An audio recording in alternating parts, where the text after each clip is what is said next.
kuliahnya pemasaran sosial, kode mata kuliahnya IKK 333. Di sini tertulis 323, artinya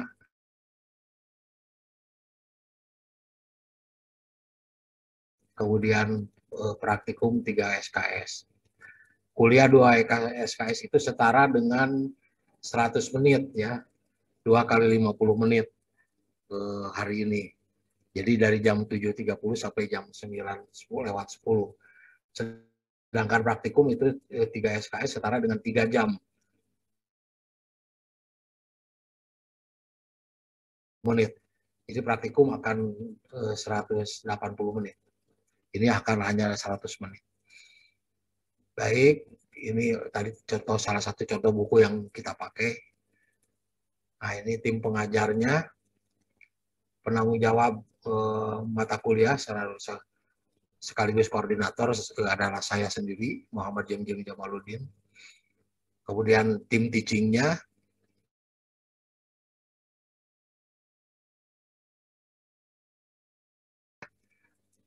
tidak praktikum, ya tidak mengasuh praktikum, dan akan menyampaikan kuliah pada sesi setelah UTS sampai selesai.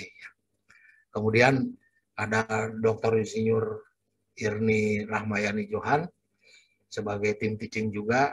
Nah, sementara Bu Irni fokus kepada mengasuh praktikum pada periode UTS di 2 kelas sekaligus ya. Jadi nanti Kamis pagi praktikumnya kelas paralel 1 dengan Bu Irni, juga yang kelas paralel 2. Nanti setelah UTS baru oleh saya. Ini jadwalnya seperti sudah Anda ketahui, kecuali ini berubah dalam seminggu terakhir sehingga belum lengkap ya perbaikannya.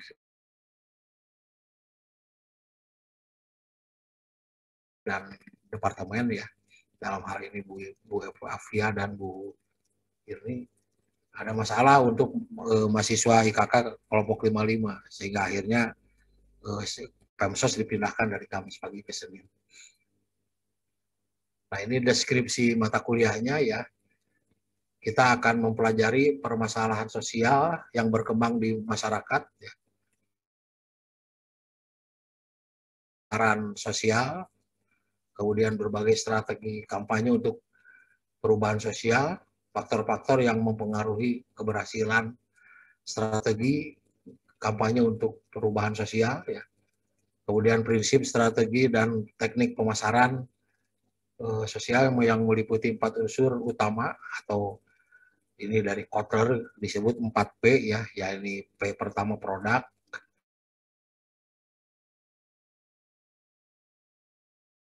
itu place, tempat, ini menyangkut distribusi, penyebarluasan produk ke pasar. Kemudian yang keempat promosi, upaya komunikasi pemasaran ya dari produsen kepada konsumen atau sebaliknya, tergantung nanti teknik atau pendekatan yang digunakan. Serta analisis perilaku sasaran ya, karena kita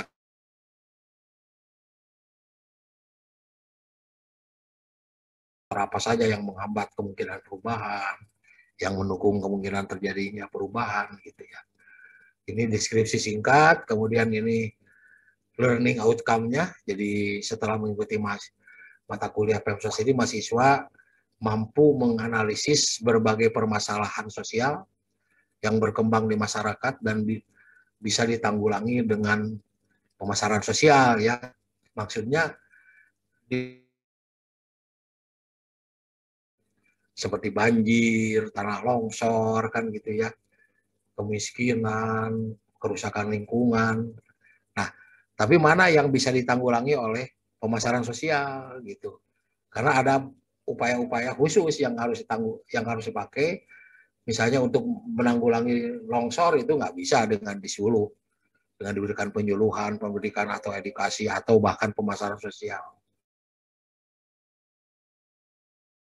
Nah, dari lokasi berbahaya berisiko tinggi longsor atau banjir misalnya masih bisa menggunakan masalah sosial, tapi perbaikan lahan segala macam tidak bisa.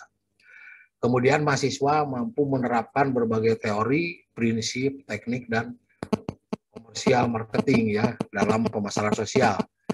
Jadi sebenarnya pangkalnya dari komersial marketing.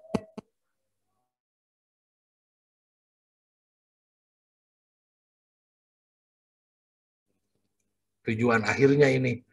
Jadi setelah menjelang selesai kuliah ini, proposalnya sudah jadi dan dipresentasikan. Nanti ada penjelasan khusus pada praktikum.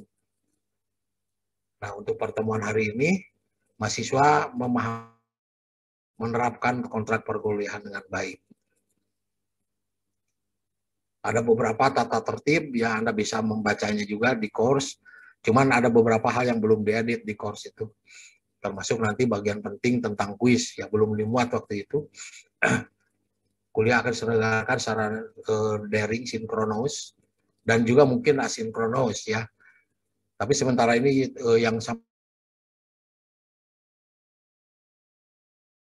tapi pada Profesor Ujang nanti biasanya ada yang asinkronus dan ada tugas-tugas yang lain. Materi kuliah, kuis, nah disediakan di course di PBACID, yang Anda sudah tahu itu. Nah, kemudian kehadiran sama ya dengan pola konvensional ya. Kuliah itu Anda boleh maksimum 3 kali tidak hadir dengan alasan yang jelas ya. Tapi kalau untuk praktikum Anda diharapkan hadir 100%. Sehingga ini lupa tidak tertulis ya. Mahasiswa yang tidak bisa hadir pada 1 kali praktikum itu harus melapor kepada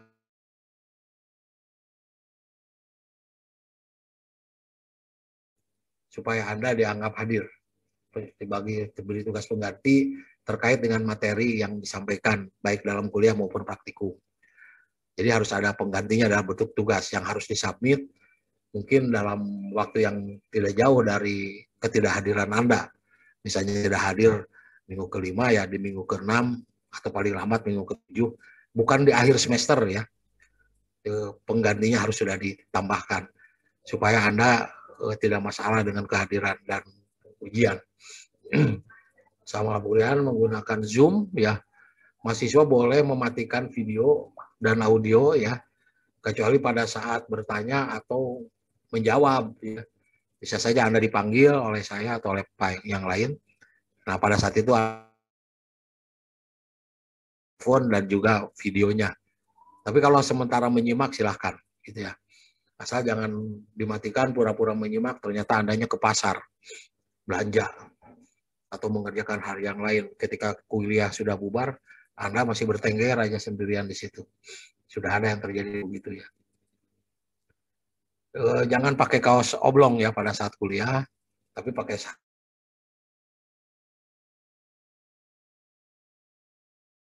baju atau kemeja yang berkerah ya. Jadi kaos polo boleh yang ada kerahnya. Usahakan rapi lah, walaupun kita tidak langsung bertatap muka. Kemudian ini ujian akan dilaksanakan online ya dengan dari domisili masing-masing. Mahasiswa yang tidak tercantum dalam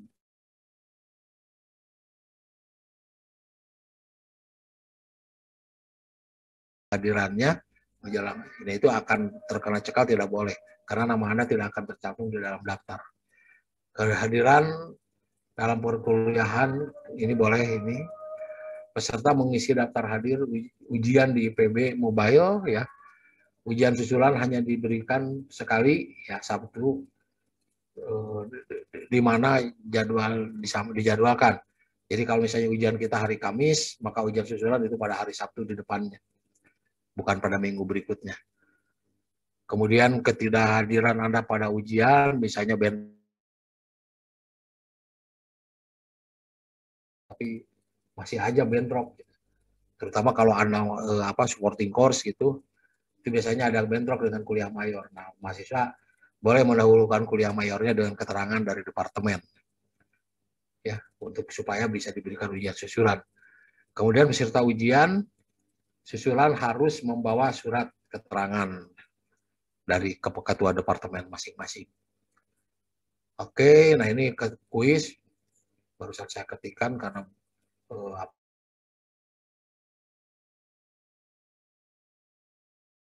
hari ini, pertemuan pertama dan pertemuan kedua minggu depan. Batas pengerjaannya kedua kuis tersebut adalah hari Minggu tanggal 14 Februari 2021. Jadi untuk minggu ini Anda kerjakan, kalau sudah ada soalnya nanti di course ya akan diupload oleh Profesor Ujang. Itu batas soalnya hari Minggu depan tanggal 14. Nah, untuk pertemuan kedua minggu tanggal 15 itu juga harus dikerjakan pada minggu tanggal 14 ya. Jadi kuis itu dikerjakan pada satu hari sebelum kuliah. Jadi pada hari Minggu, besok Senin, pada hari Minggu itu sudah tersedia soal. Untuk pertemuan ketiga,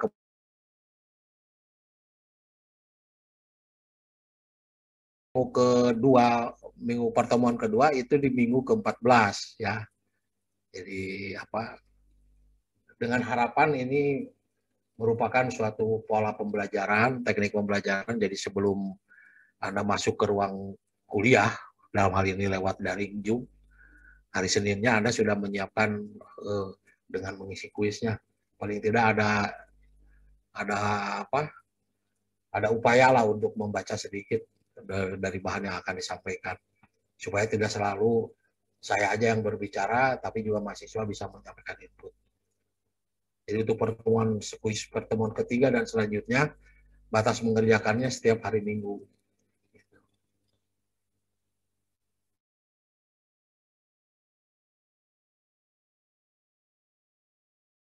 Lihat kembali, ini akan sekitar 10%, tapi tadi saya lupa dengan Prof. Ujang 10% dari yang mana gitu, nanti akan, tapi kami pasti menjamin bahwa kuis ini akan memudahkan mahasiswa, akan memberikan kontribusi. Cuman harus dikerjakan ya, kalau tidak dikerjakan justru akan menjadi masalah.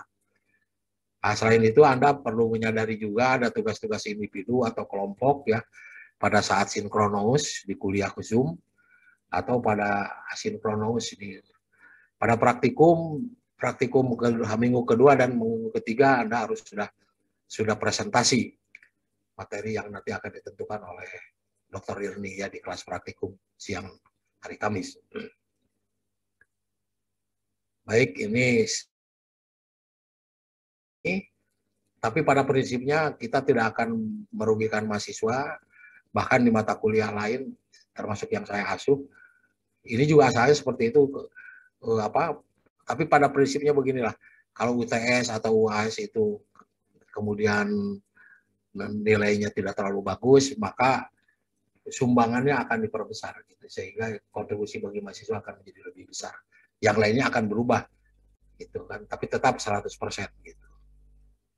Grup mutu sudah mengikuti peraturan IPB, jadi dapat A itu dimulai dari 80 ya. Kami nggak pakai koma-koma. Nanti kalau Anda 79 nilainya itu tidak dapat A, walaupun 79,80 atau lebih untuk A, kemudian 75 sampai 79 untuk AB, kemudian yang seterusnya di bawahnya ya 70 sampai 74 untuk BC.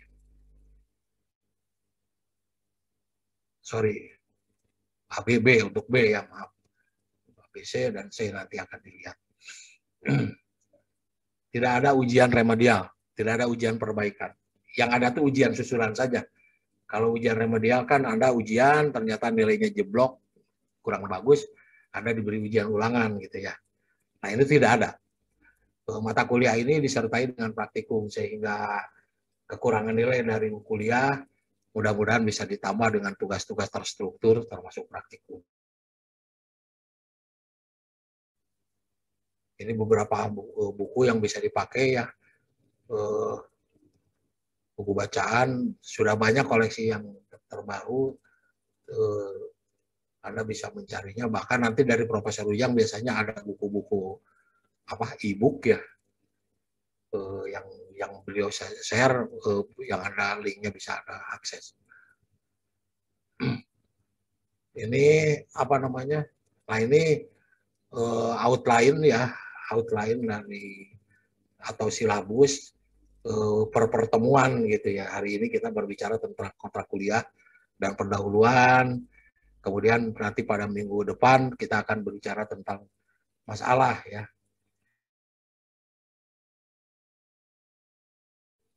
Kemudian apa jadi masalah yang bisa ditanggulangi dan seterusnya.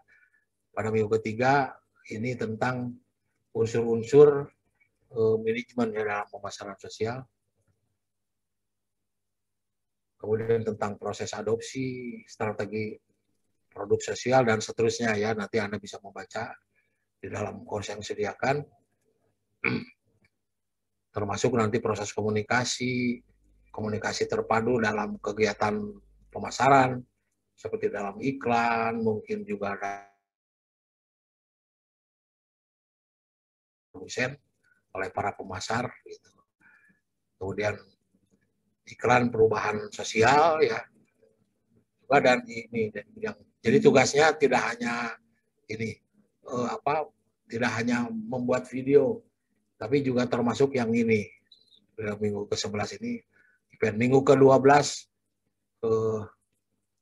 ini konsep hubungan masyarakat untuk perubahan sosial. Jadi Anda nanti harus membuat beberapa konsep tentang hubungan masyarakat berupa kegiatan apa, kemudian sosial media dan yang minggu perundangan dan peraturan untuk perubahan sosial. Nah, adapun presentasi dari tugas-tugas praktikum itu akan diselenggarakan pada minggu 13 dan 14. Anda kan harus membuat berbagai tugas ini, termasuk ultimate tasnya itu membuat program pemasaran sosial dan dipresentasikan di kelas itu pada 2 minggu terakhir ya.